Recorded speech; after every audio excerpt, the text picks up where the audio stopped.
Hi, welcome back to Heather's Crochet Corner. This video will be the first lesson that I teach in my live classes. So this will cover how to create your slip knot, how to chain, how to create a single crochet stitch, and then once you've got your tension pretty well consistent, you can then work off of this really easy to follow pattern to make a coffee cup sleeve. I do have just a couple in view. This is not what you'll be making, it's just examples of coffee cup sleeves that I've made.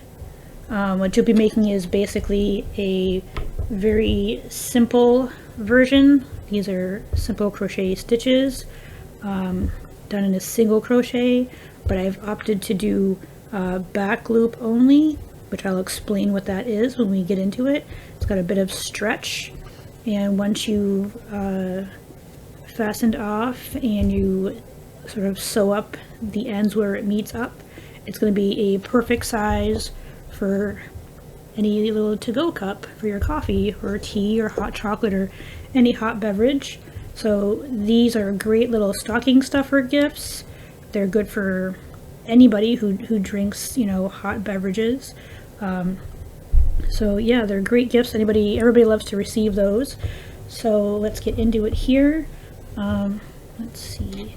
So I'm working with, when you attend my crochet classes, those of you who have been there, you'll recognize a lot of this stuff. And if you're the first time to the channel, welcome. I do have a live event happening this Saturday, August 10th, at the North Grenville Historical Society on Prescott Street in Kempville. So if you'd like to join us there, that's from 2 p.m. to 4 p.m. this Saturday. Each new crocheter will get a brand new mini skein and a 5mm hook. Those are yours to keep. It's you're basically just you're attending, and you have no real investment as far as like having to buy supplies. They're going to be provided for you. If you are returning, you should already have your hook. You can bring yarn of your choice. So let's get started here. Before I talk about the actual pattern, I'm going to get into the very basics. I will sort of walk you through what my lesson is like when I do these live events. So this here, I happen to get this little mini skein from one of the local dollar stores in town. Very good yarn. This is a medium weight, number 4. Again, 5mm crochet hook. All of my lessons and all of my live events, everything I teach, will always use a medium 4-weight yarn and a 5mm hook, just so that it's just easy for everyone to remember. 4-weight yarn, 5mm hook. So with me, I'm an outside puller. I'm going to take off the yarn label and just sort of set that aside. I do have other beginner videos available which talk about the yarn label, what information you can find on the yarn label. I also have a video that goes into different hook sizes and how you can identify which hook size that you need. So let's see, I'm going to probably don't like how they stuck adhesive onto that. That was unexpected. So let's see, I'm not gonna fight with it. I'm just gonna snip it off there and set it aside, and I'm going to just tuck in that center piece so I don't get it caught up on anything while we're crocheting. Alright, so as an outside puller, I'm going to just pull myself a good length of yarn here. Alright, so to start off, assuming this is your very first lesson into learning how to crochet, the yarn that you work with, your working yarn, goes in your non-dominant hand. For me, that's my left. Your hook goes into your dominant hand. For me, it's the right. You can hold it like a butter knife. You can hold it like a pen or a pencil. So you just figure out which way feels more comfortable for you. When you're doing it this way, you've got more of a scooping. For me, I have more control holding it this way. But try both, see what seems like a best fit for you. Going to learn how to do a slip knot. A slip knot is something that you will have to make to start just about any crochet project. Not all, but most. So it's really important that you know how to make one. If you know how to make a slip knot, perfect. Make it in the way that you know how. There are various ways to make a slip knot. There's no right way, there's no wrong way, just lots of various ways. So do what works for you. Holding your yarn and figure out your tension, that's a whole nother story. Again, no right, no wrong, it's a matter of preference. So for me, what I'm going to teach you guys is basically what I call frogs in a log. So you've got your yarn. I'm just draping it over the inside of my hand here. I'm closing these fingers. I'm making like a little finger gun, and I'm wrapping that yarn like this. I've got 2 strands of yarn on my finger. Now, if we're going to do frogs on a log, have a little imagination, work with me here. Your finger is a log, these strands are frogs, and we're going to do a little leapfrog. We're taking this back one here, and we're jumping it over that first one. Keep your strand there, and then this one here that was at the front, now at the back, is going right over that log, okay? And then you're going to take your hook, slide it in there, what's left on your finger, take your finger out. That is your slip knot, okay? It goes right onto your hook, and you'll notice that if you pull on the end attached to the yarn ball, that loop gets bigger. If you pull on the little tail, it tightens up around that hook. So you don't want it so loose that you can get multiple hooks in there, but you don't want it so tight that you can't really move that yarn very well. You want just a little space, because that loop and all future loops have to travel across this little shaft here of the crochet hook, because that's what makes your loops and stitches all the consistent size. All right, so we'll just do that. And now we have to chain. And chaining is basically just, you'll always have a loop on your hook. This loop on your hook is never counted as a stitch. Okay, it's never going to be a stitch. So you're going to, for me, I hold my yarn in these 3 fingers, and I use my index finger and thumb to pinch close to that slip knot, close to wherever the working project is. That just allows me a bit of stability, so my work's not just flopping around and being loose. It gives me stability. So that's how I hold it. You can hold it in any fashion that works best for you. Not everybody holds a yarn the same way. I don't expect you to copy what I'm doing. I can only show you what I do. Some people will wrap it through their fingers and hold it. Some people just wrap it around once. You gotta find what works for you. It's gonna take some time. That's probably the longest process of learning, is how to hold your yarn and how to maintain and create a consistent tension. That's gonna come, so keep practicing that. So to make a chain, you've got to keep your hook. See how there's a little hook there? That's got to be facing upward. And so you're going to take your hook, bring it underneath the yarn, so your yarn is over the hook. This is called a yarn over. yarn over the hook. I'm going to rotate my hook now. So my hook's doing all the work. My left hand and fingers are not moving at all. My right hand is doing the turning and controlling the hook. So hook facing up towards the ceiling. Grab that yarn in a yarn over motion. Turn your hook down so it's facing the floor. And allow yourself a bit of tension and just pull that yarn through that loop. Okay, that's one chain. And we're going to do another chain. I'm going to say, you know what, I'm going to do 30. I'm going to get you started so that you can make the project at the end. So we're going to yarn over. See, hook is doing all the work here. Yarn over, pull through that chain.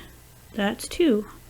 You want to make sure that your loops are coming onto this portion of the crochet hook, because otherwise you're going to have hooks, you're going to have loops that are this size, and if you insist on working down here, they're going to be a lot smaller and your tension is going to be a lot tighter and your tension will not be consistent. So make sure that your hook can easily slide through there, and it's not this. You don't want this. So just snug, not so tight that you can see it's being pulled upon. Just a decent average tension. And again, I'm moving my pinch point with my left hand. I'm going to yarn over. Again, that hook should be facing the ceiling. Yarn over, turn that hook down, and pull it through. And we're going to be doing that for 30 more times. Okay, so yarn over, pull it through. You're going to see I adjust my pinch point after a few chains. It's just easy for me to keep it stable. Alright, I'm going to just keep going here because I've got no idea how many I've got. Get you to 30 though. Okay, let's see. And how do you know where your chains are? Or what do you classify a stitch? Well, I'm going to pull up my slip knot here. And your chains look like the letter V. Your stitches are in the shape of a V. So between my fingernails there's a V, another V, another V, another V. So I have 1, 2, 3, 4, 5, 6, 7, 8, 9, 10, 11, 12, 13, 14, 15, 16, 17, 18, 19, 20, 21, 22, 23, 24, 25, 26, 27, 28, 29, 30. Okay, I've got 30 chains. Alright, and here's where I usually point out. I'm going to leave myself a little bit of a loop here. I'm going to point out that your chain stitches consist of a front loop. The front loop always faces you, always closest to you. Your chain stitch has a back loop. It's always furthest away from you. So you can work stitches into just the front loop. You can work your stitches in just the back loop. You can work your stitches into both the front and back loop. And if you turn your chain over, you can see there's these little bumpies. You can feel the little bumpies in the back. That's a back bump. You can work your stitches into that back bump. Now what's important is while you've got options of where you're placing your stitches, it's important that you're consistent, because a lot of times I see with new crocheters is they'll start to work into both the front and back, and in their next stitch they grab just the front, not knowing. Their next attempt they place it into just the back loop only. and sometimes they manage to twist their work and they grab onto the back bump. So if that happens and you're not constantly putting your stitches into the right place, you're not going to have a nice clean finished edge. It's going to be a little wonky. So what I'm going to show you is something I don't normally cover. When I started doing these classes, I would normally have people work through both the front and back loop. But I think what I'm going to do is just have you turn it over and work into that back bump there. Alright, so what we're going to do is you've got 30 chains that you've made. And by the way, feel free to pause at any point if I'm going too fast for you, if you need time to catch up to make these 30 chains, and then just come back when you're ready to move on to the next step. So I'm going to turn my chain foundation over, and I'm not going to work into this first stitch because you can see your working yarn is coming out of it. So we don't want to do that. We want to flip it over and we want to catch this back bump here. So you're going to make your first single crochet. You're going to keep this loop on your hook. Push your hook through that back bump. Okay, you're going to have 2 loops on your hook. You're going to yarn over, which means putting your hook so it's facing up to the ceiling. Bringing that yarn over the top of your hook, turning your hook downward, and then pulling it through that back bump you just put it into. You still have 2 loops on your hook. Gonna yarn over, grab that yarn, and pull it through both loops.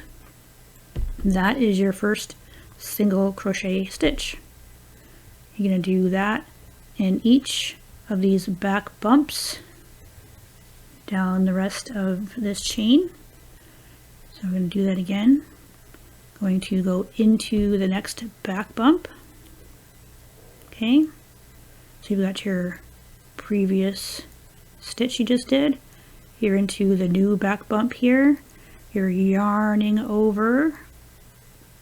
Your hook should be doing most of the work, although if you find it easier to, maneuver the yarn in this fashion, go ahead and do that. But you make sure that you are basically bringing your hook underneath so that your yarn is over, and you're bringing that hook through that back bump. Make sure you slide those stitches so that they're all going to be the same consistency. Yarning over again, turning that hook down, and pulling it through both. That's number 2. And now that you've turned, you can see that all these little back bumps sort of reveal itself, so it's going to make it a little bit easier for you guys as new people crocheting to find exactly where you're putting your hook into. And I will say, working your foundation row and working the first row after that is usually the hardest for new beginners, because there's not a whole lot for you to work with until you get to the second, third, or fourth row. So it won't seem like much at the very beginning, but sort of trust the process. And just continue to put a single crochet stitch into the back bump. Like I said, at any point, if you find that I'm going too fast, feel free to put the video on pause. And you can resume when you're caught up. Or if you want to jump ahead and finish before I finish, go ahead and do that, in which case I will meet you at the end of this row. But this is what we call a repeat pattern, in the sense that what we're doing here, we're single crocheting all the way down the row into each stitch, is what we're doing throughout the entire project, so there won't be any surprises. So we continue to do this. By all means, use your fingernail to get your hook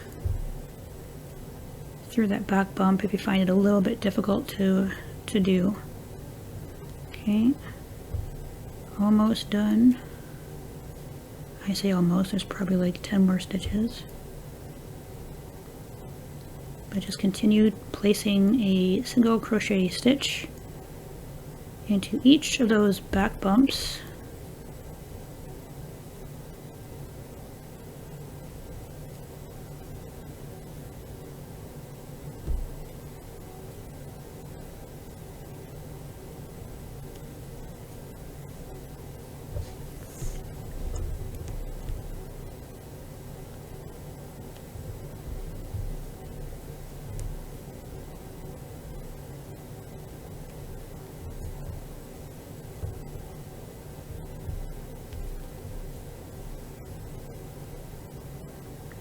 Okay, now we're almost finished.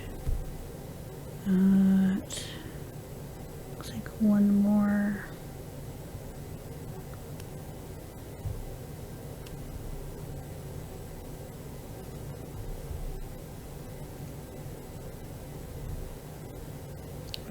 Let's see, is that one? Yep.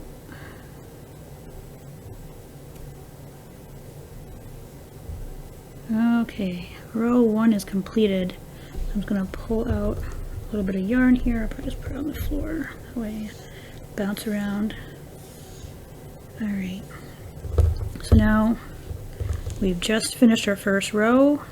Our work looks like this. Okay, so now what we have to do is we have to turn our work. We have to find some means, because we're not going to keep going. We have to make the project grow taller, and then we work the other way. So just turn your work, just keep it on your hook, just turn it so that now the end of the project will be in your left hand. If you're right-handed, it'll be completely opposite if you're a left-handed crocheter. Alright, and so because a single crochet stitch is 1 chain high, we have to increase, we have to chain 1. So now we've added the height. Now we can work back down the row, and we're going to be doing the same thing. So what I'm going to show you is the pattern here. Let me just make sure that's in view for you guys. Alright, so what it's saying is that we're using a 4-weight yarn, which we are. We're using a 5mm hook, which I am, and we started with a slip knot, which is, you'll be seeing that as SK for slip knot if you're reading patterns. Chaining, chain is usually CH, so chain 30. We did that. Our first row, which we just completed, was to single crochet, shown as SC, single crochet in the second stitch from the hook, which we did. So you'll have 28 stitches in total at this point. And if you wanted to count your V's to verify, you can do that. See how it looks. I'll take my hook out here. See how it looks like little letter V's right here. You can count those. You should have 28 of them, and it starts right here at this one. Okay, so if you want to count, you can take the time to do that. I'm gonna trust that I did my work properly. You can always, again, you can put me on pause while you verify your count there. And if you're off by 1, don't worry about it. This thing will stretch. It'll be fine for what you're making.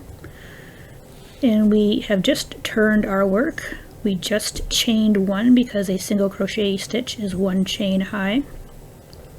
And we're going to single crochet into the second stitch from the hook. Just as we did before, we've already just chained one, and you have the option to work into both the front and the back loop. You can do that. You can work into the back loop, and you can work into the front loop.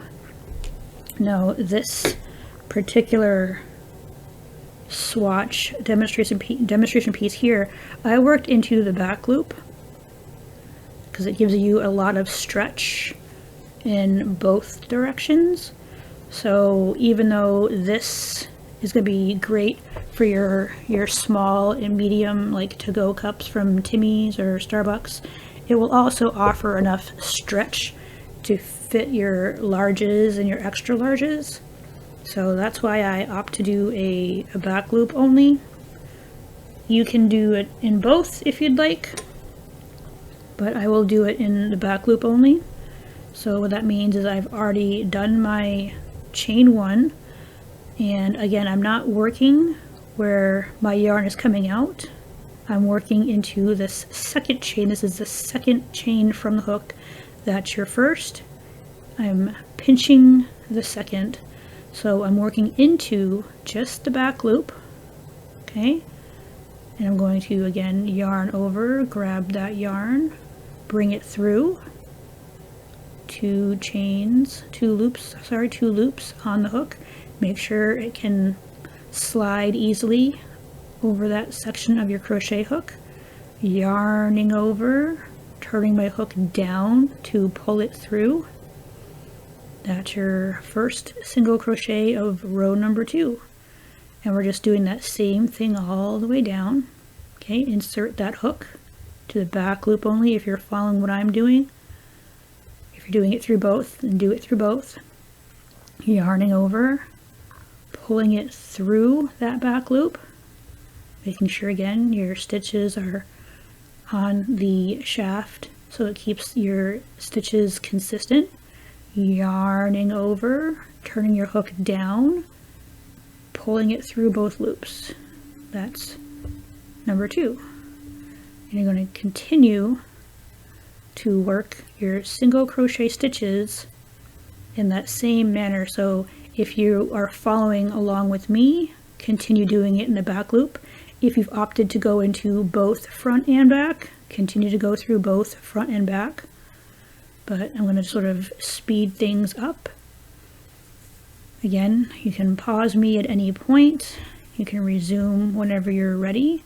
But we're just putting a single crochet stitch in each stitch down the row. And it's going to be the same repeat pattern throughout this entire project.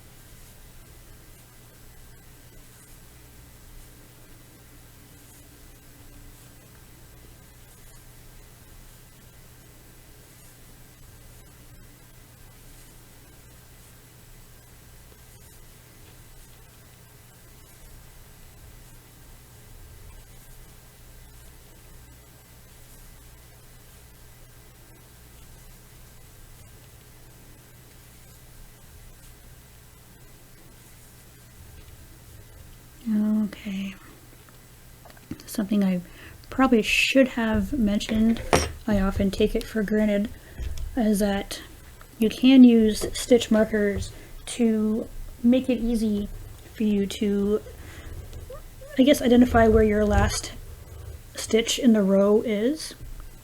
So if you're unsure, you can just take a stitch marker, which is usually just a little plastic, like a safety pin. Oops, I think I pulled too many stitches out trying to readjust my seat here. Let me just get that back in there.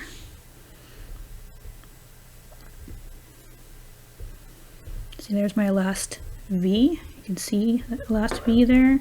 So if you wanted to mark that before you started the row, you can do that. I do highly recommend that as a very new beginner to crochet. Sometimes locating, identifying where your last stitch is in a row, not always easy, especially if you're using a darker yarn. That's why when I offer yarn to my newbies in my live events, I will never give them black, and I don't think I will offer brown either, like a dark brown.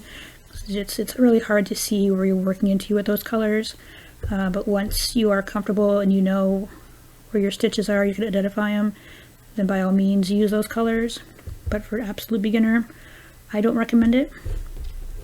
Alright, so we have done that, and basically we've done row 2, we've turned our work, we've chained 1, we've single crocheted into the second stitch from the hook, and then we've placed a single crochet stitch into the next 28 stitches, assuming our count is right.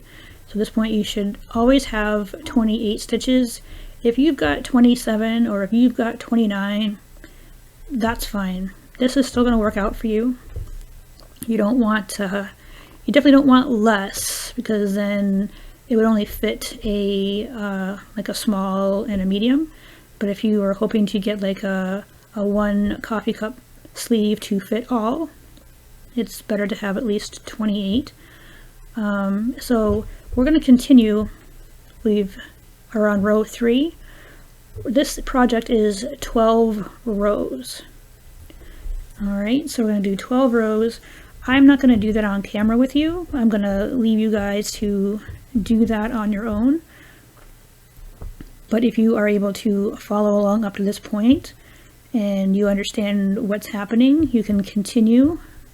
Your stitch markers also help you to know how many rows you've done, so you can do them at the end of each row if you want. You can do them every other row. If you don't have these plastic stitch markers that look like little plastic safety pins, that's fine. Bobby pins will work just fine. Bits of yarn, if you want to do something that's a contrasting color and you want to cut just small bits to put in there to mark your spot, that's fine too. Paper clips work just as well. So again, you've just finished row 2, you're on the start of row 3. Maybe I'll work this one a little bit with you, just to make sure everyone's good. So we've just again finished row 2, on to row 3. It's a repeat row. We're chaining 1 to get the height, and we are single crocheting into the back loop only. If you're following what I'm doing, if you've done front and back, continue to do front and back. So whatever you're doing, just be consistent in your placement. So back loop only, put your hook into that back loop, yarn over, bring it through that back loop so you still have 2 loops on your hook, wrap that yarn over the hook, pull it through, and just continue to do that all the way down. And that's all you're doing for another 9 more rows. If you're using a bit thicker yarn, like a size 5 or a size 6, you may not need as many rows. If you're using a smaller weight yarn, like a 3, you might need an extra row or 2. But what's important really is the finished length. So right here, I hope you guys can see that. Just check. Your finished size should be roughly about 3 inches wide. So I'm going to just set that off to the side here. I'm going to get my demo piece into frame. Okay, so your finished size should be about 3 inches wide. So we're pretty close. I mean, that's awfully close. And the fact that it stretches, definitely meets where we need to be for the width. And for the length, you want about 9.5 to 10 inches. So right there we're at 8.5. But again, it stretches. So even if it's stretched like that, there you go. You got your 9.5 inches there. Let me make sure I'm on camera with that. Looks like I'm good. So yeah, this is going to be fine. And because we've done back loop only, it's going to be really easy to see your rows. So each raised section, just count that as 2. So you've got, here's your slip knot end. Okay, that's 1. So we got 2, 3, 4, 5, 6, 7, 8, 9, 10, 11, and 12 is this short one here. So we've got 12 rows. So that worked out perfectly. All right. And so once you've got this far, this is where you've left off at the top. Just cut your yarn, leave yourself a little bit of a tail. I'd say probably about as long as the project. Same thing with the tail for your slip knot end. You should make it at least as long as the project. Okay. And then what you're going to do, for me I just do it better on the right side, is grab yourself a yarn needle. Mine happens to be an aluminum. I usually offer plastic ones along with the free mini skein and the hook in my class. And I usually offer stitch markers as well to give you guys. So don't worry about that. And so we need to sew our edges. Okay, I'm going to start with the slip knot end. It doesn't matter which end you start with. You can start at the one you've just snipped off. That's fine. I'm going to just put the yarn through. I'm going to just go into the opposite side. You don't want it so snug that you lose the sizing. You shouldn't be scrunching or pinching, so just a good tension. You'll know if it's too much. Okay, just re-thread that in there. And for me, I'm just sort of whip stitching. If you are an avid sewer, you can really just close this up in any way that you want. It's not going to matter. I just tend to whip stitch versus just going, you know, in and out, back and forth. You can do that, absolutely. You can close this up in any fashion that makes sense for you. I just tend to whip stitch everything closed. Okay, so I'm gonna leave that towards the middle. Going to take this end here that we just snipped off. Okay, and I'm going to do the same thing. I'm going to just put it in to the end here and go through the other side and sort of whip stitching it closed.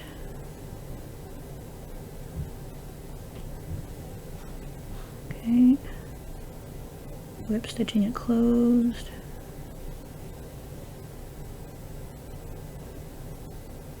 Alright, so here, my ends here.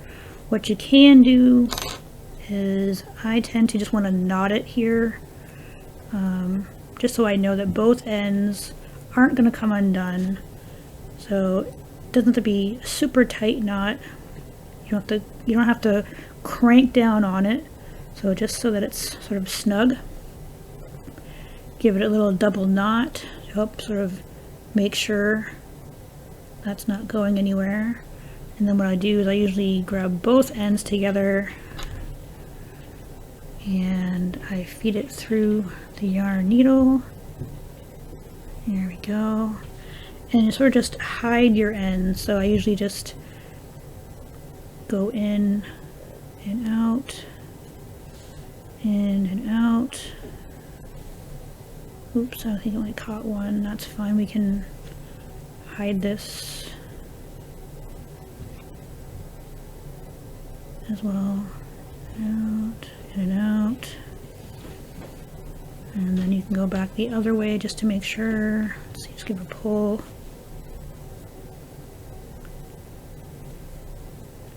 Yeah, I'll probably go in the other way.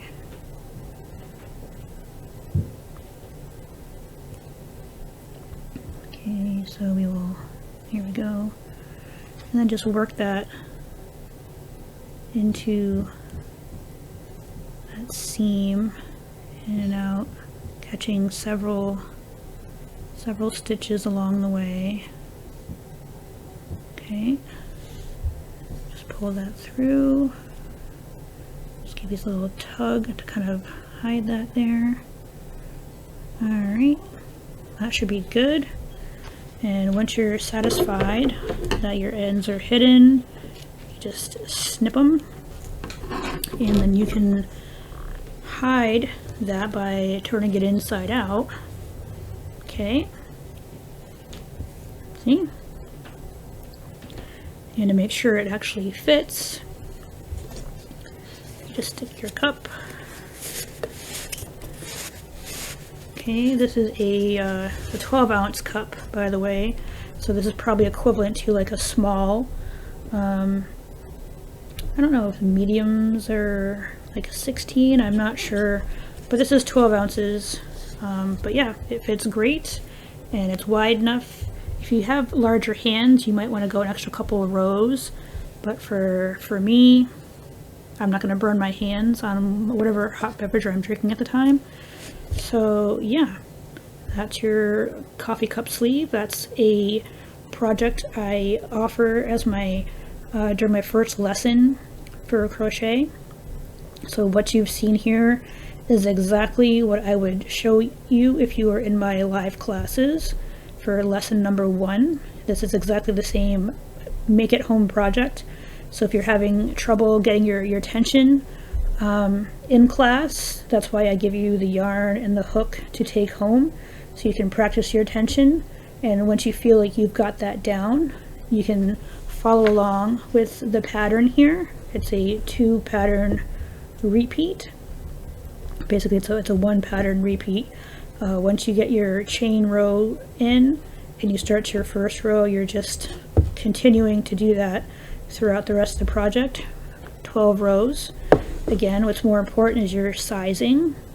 So if you're using a 408 yarn, which I offer to you in the class, and a 5mm hook, if you follow the instructions here and you get the sizing pretty darn close to what it says, there's no reason why you can't make yourself a nice coffee cup cozy. Again, these are great stocking stuffer gifts. Great for, you know, gifts for the office, for those secret Santa parties. They're gender neutral, the fact that you can make them in any color. Again, these are just fancier ones that I've made. Maybe I'll make a video on that at some point, but it was just there to add some decoration to the table. So yeah, that is lesson number 1. This is the making of the single crochet stitch, and in doing so it gives you a little bit of insight as to the terminology and abbreviations that you're going to see in a lot of patterns. I wrote everything out initially because, you know, you're a beginner and trying to decipher things is not what you should be doing when you're trying to learn to crochet. Just my opinion on it. Anyway, I appreciate that you've stopped by to watch this video. I hope that you're inspired to continue to learn. I do need to do lesson 2, which would be a half double crochet. You learn that stitch in my live classes, and the make at home project is a scarf, so that's something you definitely will not get done in the 2-hour time frame. It's something you will have to work on at home if it's something you're interested in making. But until then, this is the end of lesson 1. Thank you so much for joining me here at Heather's Crochet Corner.